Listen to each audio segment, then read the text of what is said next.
പിതാവിന്റെയും പുത്രന്റെയും പരിശുദ്ധാത്മാവിന്റെയും നാമത്തിൽ ആമേൻ. കർത്താവേ, നിന്റെ ഉന്നതമായ നാമത്തിന് സ്തോത്രം ചെയ്യുന്നു. കർത്താവേ, നിന്റെ വിശുദ്ധ പൗരോഹിത്യത്തെ മഹത്വപ്പെടുത്തണമേ. കർത്താവെ, സഭയിലുള്ള സാന്നിധ്യം പ്രകടമാക്കണം. 40 വർഷം അർപ്പിച്ച കൃപാന്റെ യുഗതിയായി കൃപാസ്ഥാനത്താരെ ജീവനോടെ പ്രത്യക്ഷപ്പെട്ട പരിശുദ്ധ അമ്മയുടെ മാധ്യസ്ഥത്തിലെ ഞാൻ അങ്ങയുടെ മക്കൾക്ക് വേണ്ടി പ്രാർത്ഥിക്കുന്നു. അമ്മേ, ഈ പ്രഭാതത്തിൽ എത്രയോ പേരാണ് അമ്മേ ഈ ഒരു പ്രാർത്ഥനയ്ക്ക് വേണ്ടി കൊതിച്ച് കാത്തിരിക്കണത്. അവർക്ക് എവിടെ എന്തെല്ലാമോ കാര്യങ്ങളുണ്ട്. ഇന്ന് അവരുടെ കഴിവിൽ നിൽക്കാത്ത കാര്യങ്ങളുണ്ട്. കർത്താവേ, അങ്ങയുടെ മക്കളുടെ കഴിവിൽ നിൽക്കാത്ത കാര്യങ്ങൾ, ആ കാര്യങ്ങളെ കുറിച്ച് ഓർക്കുമ്പോൾ ഭയവും പേടിയും പ്രയാസവും സങ്കടവും നിരാശയും ഒക്കെ തോന്നുന്ന വിഷയങ്ങൾ, വ്യക്തികൾ, അതെല്ലാം യേശുക്രിസ്തു നാമത്തിൽ ഞാൻ ബന്ധിക്കുന്നു. കർത്താവേ, അങ്ങയുടെ മക്കള് ഇനി സമാധാനത്തിൽ വിട്ടേക്കണമെന്ന് പറഞ്ഞില്ലേ ഈശോ. ഞങ്ങളുടെ ദാസനെ എൻ്റെ രക്ഷ ഞാൻ എൻ്റെ കണ്ണുകൊണ്ട് കണ്ടിരിക്കുന്നു. അങ്ങയുടെ ദാസനെ സമാധാനം വിട്ടേക്കാൻ സമയം ദീർഘദർശി പറഞ്ഞതുപോലെ അങ്ങയുടെ മക്കൾ ഈ പ്രാർത്ഥനയ്ക്ക് ശേഷം സമാധാനം കണ്ടെത്താൻ ഇടയാക്കണം പ്രാർത്ഥിക്കുന്നു. നിങ്ങളുടെ ജീവിത ചിന്തകള്, നിങ്ങളിന്ന് പോകാനിരിക്കുന്ന ഇടങ്ങള്, സംസാരിക്കുന്ന വ്യക്തികള്, ഒപ്പിടുന്ന പേപ്പറുകള്, എഴുതുന്ന രേഖകള്, എൻ്റെ മക്കള് ജീവിത ഉപായത്തിന് വേണ്ടിയും മേൽഗതിക്ക് വേണ്ടിയും ജോലിക്ക് വേണ്ടിയും ജോലിയുടെ അനുബന്ധ കാര്യങ്ങൾക്ക് വേണ്ടിയും എവിടെയെല്ലാം യാത്ര ചെയ്യുന്നു, ആരോടെല്ലാം സംസാരിക്കുന്നു, ഫോൺ ചെയ്തിട്ട് എന്തെങ്കിലും ഡേറ്റോ കാര്യമോ തീരുമാനമോ വാക്കോ പ്രവൃത്തിയോ തീരുമാനമോ കിട്ടാൻ വേണ്ടി കാത്തിരിക്കുന്നു. അതെല്ലാം മക്കൾക്ക് അനുകൂലമാവുകയും അത് ഈശോയുടെ നാമത്തിൽ ഞാൻ നിങ്ങളെ അനുഗ്രഹിക്കുകയും ചെയ്യുന്നു. എൻ്റെ കർത്താവ്, മനുഷ്യൻ്റെ ഭീഷണി കാരണം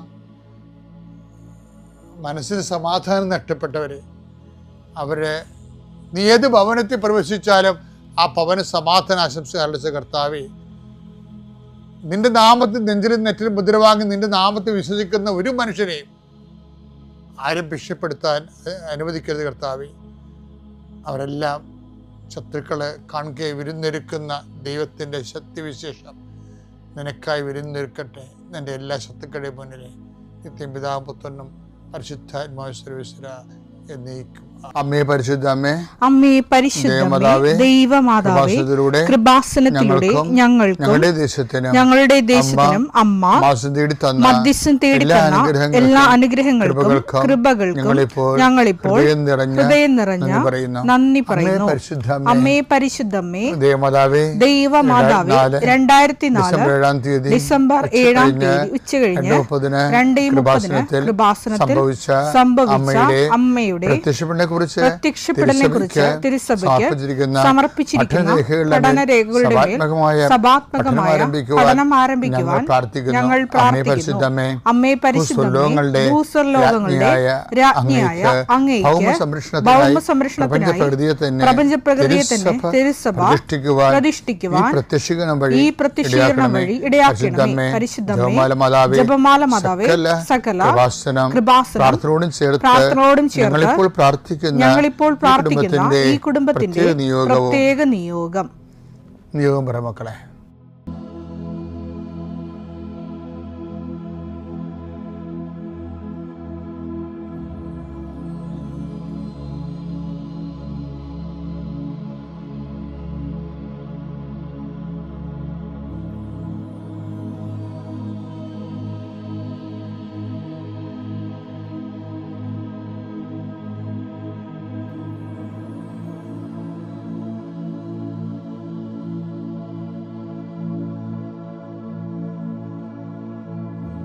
അമ്മയുടെ പ്രത്യക്ഷീകരണത്തിന്റെ ഈ അനുഗ്രഹവേളയിൽ ഞങ്ങൾക്ക് സാധിച്ചു തരുവാൻ കനിയണമേ.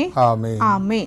എൻ്റെ പ്രിയപ്പെട്ടവരെ, ഞാൻ ഈ ദിവസങ്ങളിലെ ആൾത്താരയിലെ ആൾക്കാരെ പ്രാർത്ഥിക്കുമ്പോൾ ഒരാളെ ഞാൻ കണ്ടുമുട്ടിയ അങ്ങയുടെ കയ്യിൽ പാവപ്പെട്ടവനായിട്ടാ.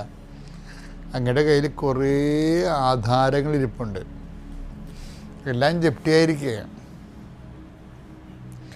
അപ്പോൾ അയാൾക്ക് എന്തോ എന്നോട് പറയണമെന്ന് തോന്നി. അപ്പം ഞാൻ അയാളുടെ മുഖത്ത് നോക്കുന്നുണ്ട്, ഇയാൾക്ക് എന്തോ സംസാരിക്കാണ്ടൊക്കെ മനസ്സിലായിരുന്നു. അപ്പോൾ അയാൾ പക്ഷേ സംസാരത്തിൽ കേട്ടപ്പോൾ ഞാൻ അത്ര എനിക്ക് ഒരു ഹാപ്പി അല്ലായിരുന്നു. ഞാൻ പുള്ളി പറഞ്ഞ ഇതാണ്, എന്നോട് ചോദിച്ചതെന്ന്, അച്ഛാ എനിക്ക് എന്തെങ്കിലും കുറവുണ്ടോ എന്ന് ചോദിച്ചു. അപ്പോൾ പരിശുദ്ധാത്മാവ് എൻ്റെ മനസ്സിൽ ഇൻക്ലിനേഷൻ, ഈ മനുഷ്യനെ അച്ഛന്മാരൊക്കെ കാണുമ്പോൾ ചോദിക്കേണ്ട ഒരു ചോദ്യമാണ്. അതിന് ഞാൻ റെസ്പോണ്ട് ചെയ്യില്ല. ആ ചോദ്യം ചോദിക്കാൻ വേണ്ടി എന്തോ ചോദിച്ച പോലെ തോന്നിയ കാരണം റെസ്പോണ്ട് ചെയ്യില്ല. പക്ഷെ അതിനുശേഷം ഞാൻ ആൾക്കാരൊക്കെ പ്രാർത്ഥിച്ചതിന് ശേഷം ഈ അടുത്ത് തിരിച്ചു വന്നപ്പോൾ ഞാൻ പറഞ്ഞ്, നമ്മൾക്ക് എന്തെങ്കിലും കുറവുണ്ടെങ്കിൽ അതെല്ലാം ആ കുറവുൾപ്പെടെ ഇങ്ങനെ ഓരോ കുറവുകളും എടുത്ത് ഇപ്പം നമ്മൾ ഹിറ്റൊന്നും സാധനമില്ലേ, ഹിറ്റ് അത് ഈ പാറ്റയിലേക്ക് അടിക്കണ സാധനമില്ലേ, അപ്പം ഇങ്ങനെ ഈ കൊമ്പും കോലൊക്കെ വെച്ചിട്ടിരിക്കണേ. അപ്പോൾ നമ്മൾ അത് അടിക്കുമ്പോൾ പാറ്റയും ചാകും, അതിൻ്റെ അടി പല്ലി ഉണ്ടെങ്കിൽ പല്ലിയും ചാകും, വേറെ എന്തെങ്കിലും ജീവികളൊക്കെ ഉണ്ടെങ്കിൽ അതൊക്കെ ചത്തു പോകും. അപ്പോൾ പല്ലിക്ക് ഒരു ഹിറ്റ് പോലെ ഒരു സ്പ്രേ, പാറ്റയ്ക്ക് വേറെ സ്പ്രേ, പഴുതാരയ്ക്ക് വേറെ സ്പ്രേ, അങ്ങനെയൊന്നുമില്ല. ഉടമ്പടി എന്ന് പറഞ്ഞാൽ എല്ലാ സാധനത്തിനെയും ഞാൻ പറഞ്ഞു, നിങ്ങൾ വൃത്തിമേനായിട്ട് ഉടമ്പടി ഒന്ന് ചെയ്യും. അപ്പോൾ എന്തിനും കുറവുണ്ടെങ്കിൽ ഓട്ടോമാറ്റിക്കായിട്ട് അത് പരിഹരിക്കും. അല്ല ഓരോ സാധനത്തിനും ഓരോ കുറവിന് ഓരോ സൊല്യൂഷൻ പറഞ്ഞിട്ട് കാര്യമില്ല. അങ്ങനെയൊക്കെ പറയുന്നവരുണ്ടായിരുന്നു. ആ കാലം കഴിഞ്ഞു. നമ്മൾ ദൈവതിരുസന്നിധിയിൽ എന്താ നമ്മൾ ചെയ്യണത്? കർത്താവുമായിട്ട് ഒരു എഗ്രിമെൻ്റ് ചെയ്യാൻ, അല്ലേ? അപ്പം തന്നെ നമ്മൾ ദൈവമായിട്ടാണ് ചെയ്യണത്. അത് അതർ പേഴ്സൺ ആരാണ്? ദൈവമാണ്. അപ്പോൾ ദൈവമായിട്ട് ഒരു എഗ്രിമെൻ്റാണ് ചെയ്യണത്. അല്ല നമ്മളിങ്ങനെ ദൈവത്തോട് തിരുസന്നിധിയിൽ കൂദാശകൾ ഒന്നും എഗ്രിമെൻ്റ് അല്ല. അത് നമ്മുടെ വ്രതം നമ്മൾ എടുക്കണതാണ്. ഇപ്പോൾ അനുസരണം എന്ന വ്രതം അത് നമ്മൾ എടുക്കണത്. അത് നമ്മൾ ഏകപക്ഷീയമായിട്ട് ആ വ്രതം എടുക്കുകയാണ്. We take that വൗസ്. ഉടമ്പടി എന്ന് പറഞ്ഞൊരു വൗസ് എടുക്കലല്ല ശരിക്കും പറഞ്ഞാൽ. ആൾക്കാർ അങ്ങനെ ധരിച്ചിട്ടുണ്ട്. അതായത് ചില അച്ഛന്മാരോടൊക്കെ നമ്മൾ പറയും, അച്ഛന് ജോസഫിനെ കാണാൻ വേണ്ടി വന്നാണെന്ന് പറഞ്ഞു. അപ്പം ഞാൻ അച്ഛന്മാരാണെങ്കിൽ ഞാൻ ചോദിക്കും, നിങ്ങൾ ഉടമ്പടിയിലാണോ എന്ന് ചോദിക്കുമ്പോൾ ഇല്ല, ഉടമ്പടിയിലൊന്നുമല്ല. അപ്പോൾ നമ്മളൊക്കെ ഉടമ്പടിയിലല്ല അച്ഛാ എന്ന് എന്നോട് ഇങ്ങോട്ട് ചോദിക്കും. ഞാൻ പറഞ്ഞു, അത് നമ്മൾ അങ്ങോട്ട് എടുത്തതല്ലേ ഉടമ്പടി. അതിന് വൗസെന്നാണ് പറയണത്, വ്രതം, അനുസരണ എന്ന വ്രതം. ഈ ബൈബിളിലെ ഉടമ്പടി എന്ന് പറയുന്നത്, കൃപാസനം നടക്കുന്നത് മരിയൻ ഉടമ്പടിയാണ്. എന്ന് വെച്ചാൽ അത് ബൈലാറ്ററാണ്. വെച്ചാൽ അതായത് അതിൻ്റെ മുഴുവൻ അടിസ്ഥാനങ്ങൾ എവിടെ ഉള്ളത്? അതിലെ പുറപ്പാടിൻ്റെ പുസ്തകത്തിൽ ഉടമ്പടി ജനത, ഉടമ്പടി ഫലകം നൽകിയതിന് ശേഷമാണ്. ഉടമ്പടി ഫലകം നൽകിയതിന് ശേഷമാണ് ഉടമ്പടി ജീവിതം വരണത്. ആ ഉടമ്പടി ജീവിതത്തിൻ്റെ ഏറ്റവും ഉത്തമമായ അതിൻ്റെ ഫോർമേഷനിലെ കൾമിനേഷനിലാണ് ക്രൈസ്റ്റ് എന്ന് പറയണത്.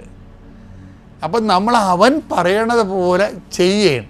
അപ്പം അവൻ പറയണ പോലെ ചെയ്യുമ്പോൾ അത് നമ്മൾ അങ്ങോട്ട് ചെയ്യുന്നതാണ്.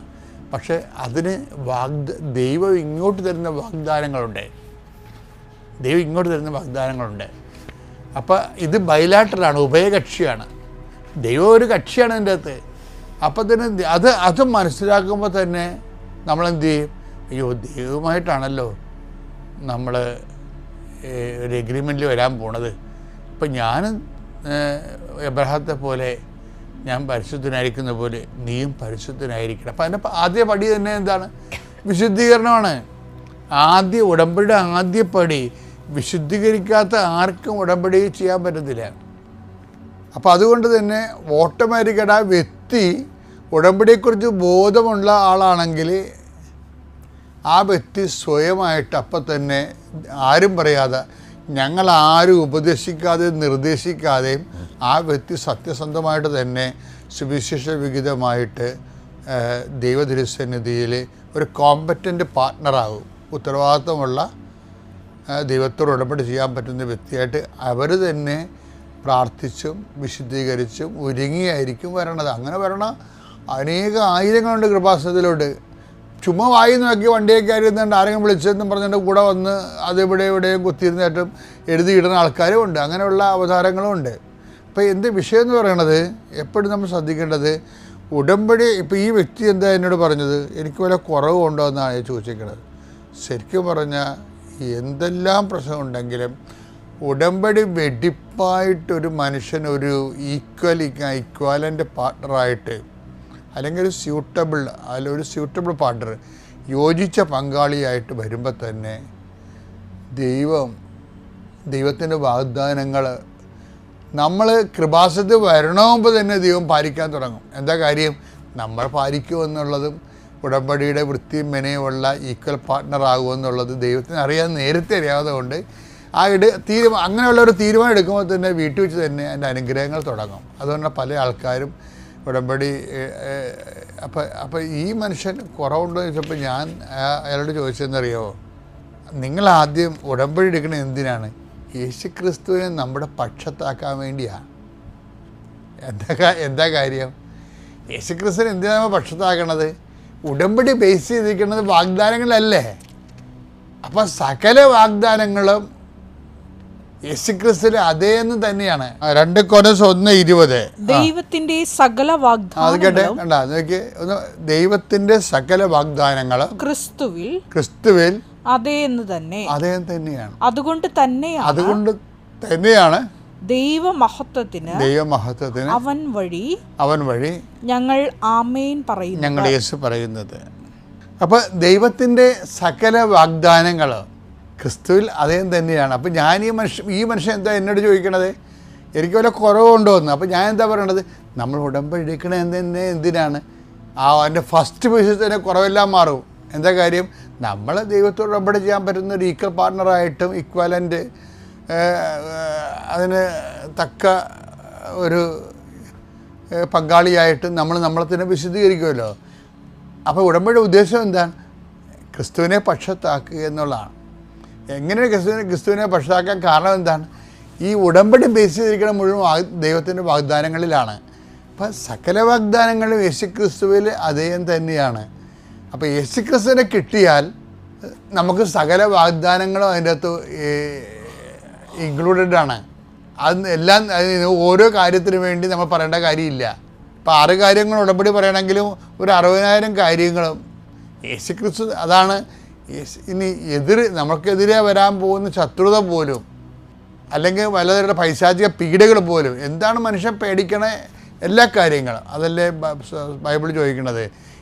ഈ യേശുക്രിസ്തു നമ്മുടെ പക്ഷത്താണെങ്കിൽ റോമർ 8:31 ഇതിനെക്കുറിച്ച് നാം എന്താണ് പറയേണ്ടത്? ദൈവം നമ്മുടെ പക്ഷത്തെങ്കിൽ ആര് നമുക്ക് എതിര് നിൽക്കും? അപ്പം നമുക്ക് അവരെതിരാണ്, ഇവരെതിരാണ്, സാത്താൻ്റെ പ്രവർത്തനമാണ്, കുടുംബത്തിൽ സമാധാനം ഇല്ല എന്നല്ല പ്രശ്നം. മറിച്ച് നമ്മൾ ഉടമ്പടിയിലേക്ക് വരുമ്പോൾ നമ്മൾ തന്നെ നമ്മളെ സ്വയം വിശുദ്ധീകരിച്ചുകൊണ്ട് കർത്താവുമായിട്ട് ഉടമ്പടി ചെയ്യാൻ വേണ്ടിയുള്ള യോഗ്യത നേടിക്കഴിഞ്ഞാൽ യേശുക്രിസ്തു നമ്മുടെ പക്ഷത്താകും. യേശുക്രിസ്തു സകല വാഗ്ദാനങ്ങളും യേശുക്രിസ്തു അതേ തന്നെ ആയതുകൊണ്ട് യേശുക്രിസ്തുവിൽ നമ്മുടെ പക്ഷത്താണെങ്കിൽ ആര് നമുക്കെതിരെ നിൽക്കും? അപ്പോൾ എന്താ ഇത്രയും പറയാൻ കാര്യം, ആ മനുഷ്യൻ്റെ കയ്യിലൊരു തകിട് കുപ്പി ഇരിപ്പുണ്ടായിരുന്നു. ആരോ എന്തോ അദ്ദേഹത്തിന് അതിൻ്റെ പറമ്പിൽ ചെയ്തിട്ടുണ്ട്, അതുകൊണ്ടാണ് പറമ്പൊന്നും വിറ്റുപോകാത്തതെന്ന് നമ്മൾ ധരിക്കണത്. അപ്പോൾ ഞാൻ കൊടുക്കുന്ന മറുപടി എന്താ കൊടുക്കണത്? നിങ്ങൾ യേശുക്രിസ്തുവിനെ പക്ഷത്താക്കൂ, എന്നാൽ പിന്നെ ആരും നമുക്ക് എതിർ നിൽക്കുന്നതന്നെയല്ല, എതിർപ്പുണ്ടെങ്കിൽ തന്നെ അത് നിർവീര്യമായി പോയിക്കോളും. അപ്പോൾ ഉടമ്പടി യേശുക്രിസ്തുവിനെ പക്ഷത്താക്കുന്ന വലിയ പദ്ധതിയാണ്. യേശുക്രിസ്തു പക്ഷത്തായി കഴിയുമ്പോൾ പിന്നെ എന്താണ്? ആരും നമുക്ക് എതിര് നിൽക്കാം. പിതാവിൻ്റെയും പുത്രൻ്റെയും പരിശുദ്ധാത്മാവിൻ്റെ നാമത്തിൽ വിശ്വാസ പ്രമാണം. സർവശക്തനായ പിതാവും ആകാശത്തിൻ്റെയും ഭൂമിയുടെയും സൃഷ്ടാവുമായ ദൈവത്തിൽ ഞാൻ വിശ്വസിക്കുന്നു. അവിടുത്തെ ഏകപുത്രനും ഞങ്ങളുടെ കർത്താവുമായ ഈശോ മിശിഹായിലും ഞാൻ വിശ്വസിക്കുന്നു. ഈ പുത്രൻ പരിശുദ്ധാത്മാവിനാൽ ഗർഭസ്ഥനായി കന്യകാമറിയത്തിൽ നിന്ന് പിറന്ന് പൊന്തിയോസ് പീലാത്തോസിന്റെ കാലത്ത് പീഡകൾ സഹിച്ച് കുരിശിൽ തറയ്ക്കപ്പെട്ട് മരിച്ച് അടക്കപ്പെട്ട് പാതാളങ്ങളിൽ ഇറങ്ങി മരിച്ചവരുടെ ഇടയിൽ നിന്ന് 3-ാം നാൾ ഉയർത്ത് സ്വർഗത്തിലേക്ക് എഴുന്നള്ളി സർവശക്തിയുള്ള പിതാവായ ദൈവത്തിന്റെ വലതുഭാഗത്തിരിക്കുന്നു. അവിടെ നിന്ന് ജീവിക്കുന്നവരെയും മരിച്ചവരെയും വിധിക്കുവാൻ വരുമെന്നും ഞാൻ വിശ്വസിക്കുന്നു. പരിശുദ്ധാത്മാവിലും ഞാൻ വിശ്വസിക്കുന്നു. വിശുദ്ധ കത്തോലിക്കാ സഭയിലും പുണ്യവാന്മാരുടെ ഐക്യത്തിലും പാപങ്ങളുടെ മോചനത്തിലും ശരീരത്തിന്റെ ഉയർപ്പിലും നിത്യമായ ജീവിതത്തിലും ഞാൻ വിശ്വസിക്കുന്നു. ആമേൻ. സുഖസ്ഥനായ ഞങ്ങളുടെ പിതാവേ, അങ്ങയുടെ നാമം പൂജിതമാകണമേ. അങ്ങയുടെ രാജ്യം വരണമേ. അങ്ങയുടെ തിരുമനസ് സ്വർഗത്തിലെ പോലെ ഭൂമിയിലും ആകണമേ. അന്നു വേണ്ടുന്ന ആഹാരം ഇന്ന് ഞങ്ങൾക്ക് തരണമേ. ഞങ്ങളോട് തെറ്റ് ചെയ്യുന്നവരോട് ഞങ്ങൾ ക്ഷമിക്കുന്നത് പോലെ ഞങ്ങളുടെ തെറ്റുകൾ ഞങ്ങളോടും ക്ഷമിക്കണമേ. ഞങ്ങളെ പ്രലോഭനത്തിൽ ഉൾപ്പെടുത്തരുതേ, തിന്മയിൽ ഞങ്ങൾ രക്ഷിക്കണമേ. ആമേൻ. നന്മ നിറഞ്ഞ മറിയമേ, സ്വസ്തി. കർത്താവ് അങ്ങയുടെ കൂടെ സ്ത്രീകളിൽ അങ്ങ് അനുഗ്രഹിക്കപ്പെട്ടവളാകുന്നു. അങ്ങയുടെ ഉദരത്തിൻ ഫലമായി ഈശോ അനുഗ്രഹിക്കപ്പെട്ടവനാകുന്നു. പരിശുദ്ധ മറിയമേ, തമ്പുരാന്റെ അമ്മേ, പാപികളായ ഞങ്ങൾക്ക് വേണ്ടി ഇപ്പോഴും ഞങ്ങളുടെ മരണസമയത്തും തമ്പുരാനോട് അപേക്ഷിക്കണമേ. ആമേൻ. അതിൽ CBI ഇൻവെസ്റ്റിഗേറ്റ് ചെയ്തുകൊണ്ടിരിക്കുക. അവർ 10-18 പേരാണ്. ഒരു മുറിക്കകത്ത്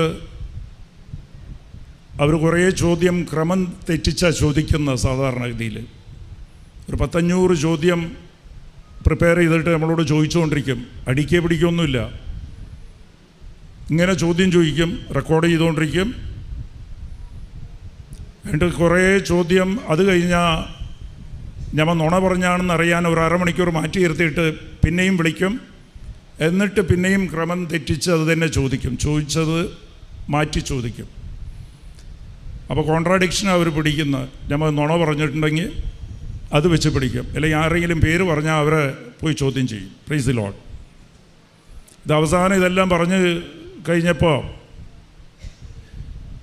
ഇവർ അവസാനം ഒരു റെക്കോർഡ് വെച്ച് കേൾപ്പിച്ച്, ആ റെക്കോർഡ് എനിക്ക് പ്രതികൂലമാണ്. ഞാൻ സംസാരിച്ച ഒരു വാക്ക് ഞാൻ വേറൊരു സപ്ലയറായിട്ട് സംസാരിക്കുക. അതിപ്പോൾ ഇത്രയും വിശദമായിട്ട് ഇവിടെ ഇപ്പോൾ പറയാൻ പറ്റില്ല. അതിൽ എനിക്കെതിരെ ഉള്ള കാര്യം അതിൽ കുരുങ്ങിയിരിക്കുക. ഇതിനെന്തെങ്കിലും പറയാനുണ്ടോ? ഈ സൗണ്ട് നിൻ്റെ തന്നെ ഇല്ലെന്ന് എന്നോട് ചോദിച്ചാൽ ആണെന്ന് ഞാൻ പറഞ്ഞു. അപ്പോൾ എന്നോട് പറഞ്ഞ്, എന്നാൽ ഇതിലൊന്നും പറയാനില്ലല്ലോ, ഞങ്ങളിപ്പോൾ അറസ്റ്റ് ചെയ്യാനുള്ള നടപടി സ്വീകരിക്കുകയാണ്. വക്കീലിനോടൊന്നും ഇപ്പോൾ പറയാൻ പറ്റില്ല, ആദ്യം അറസ്റ്റ് നടത്തണം.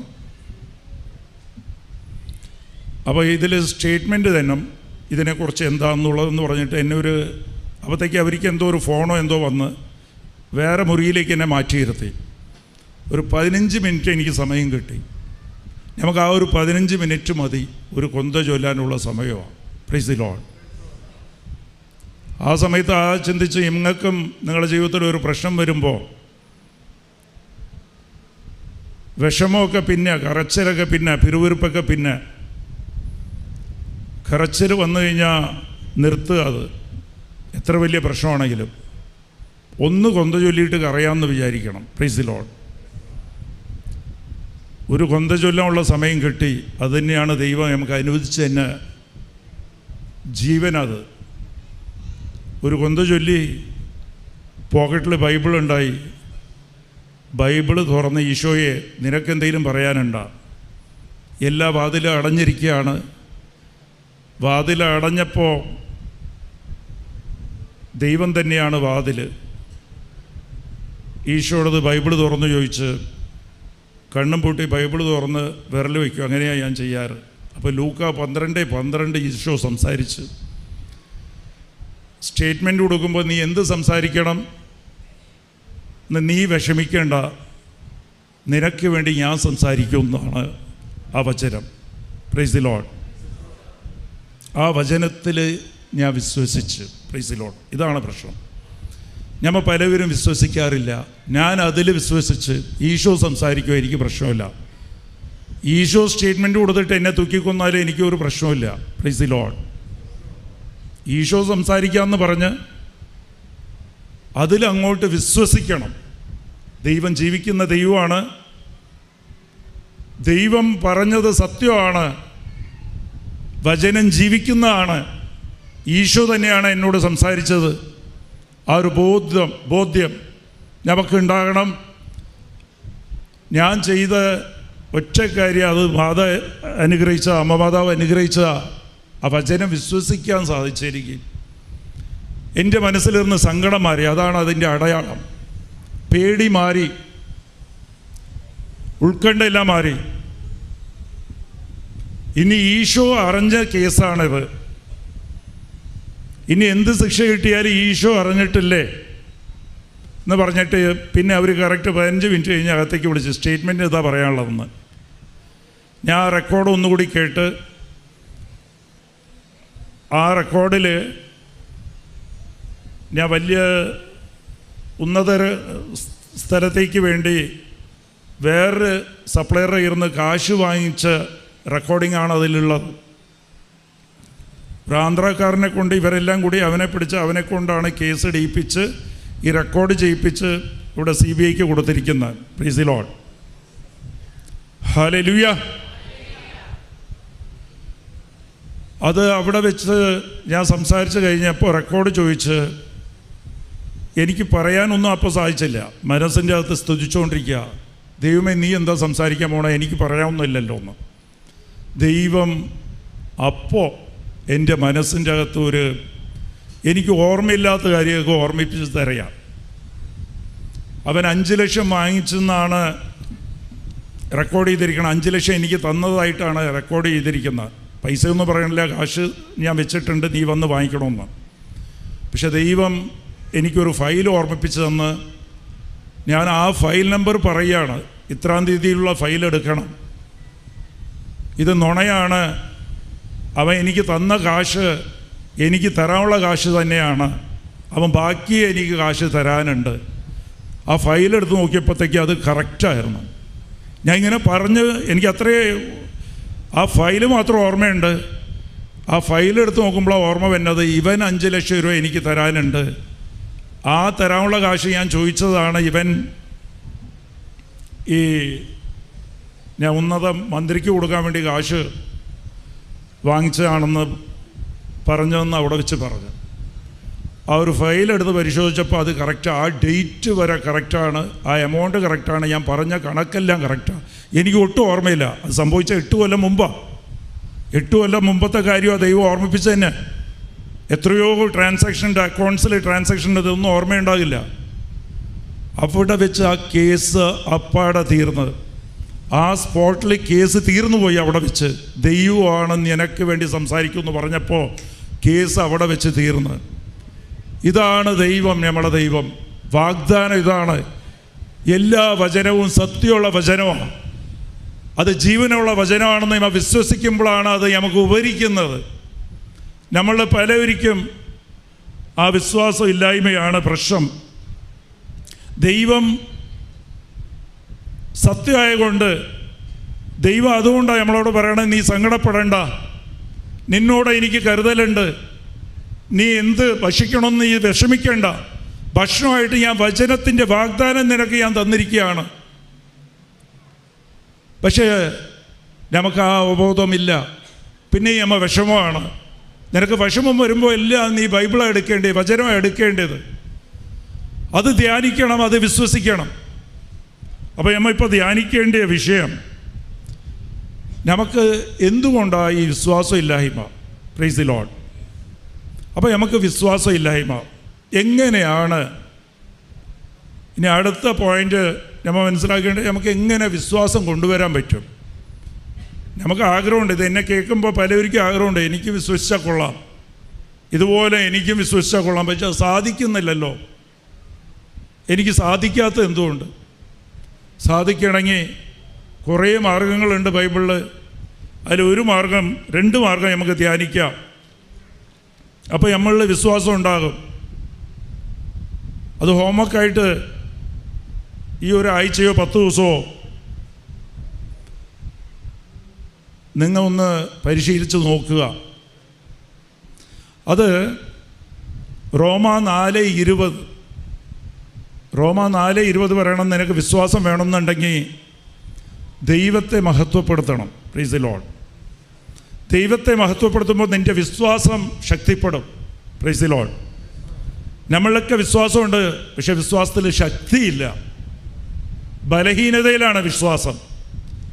ആ വിശ്വാസം ശക്തിപ്പെടണമെന്നുണ്ടെങ്കിൽ നീ ദൈവത്തെ മഹത്വപ്പെടുത്തണം. Price the Lord. ദൈവത്തെ എങ്ങനെയാണ് മഹത്വപ്പെടുത്തുക?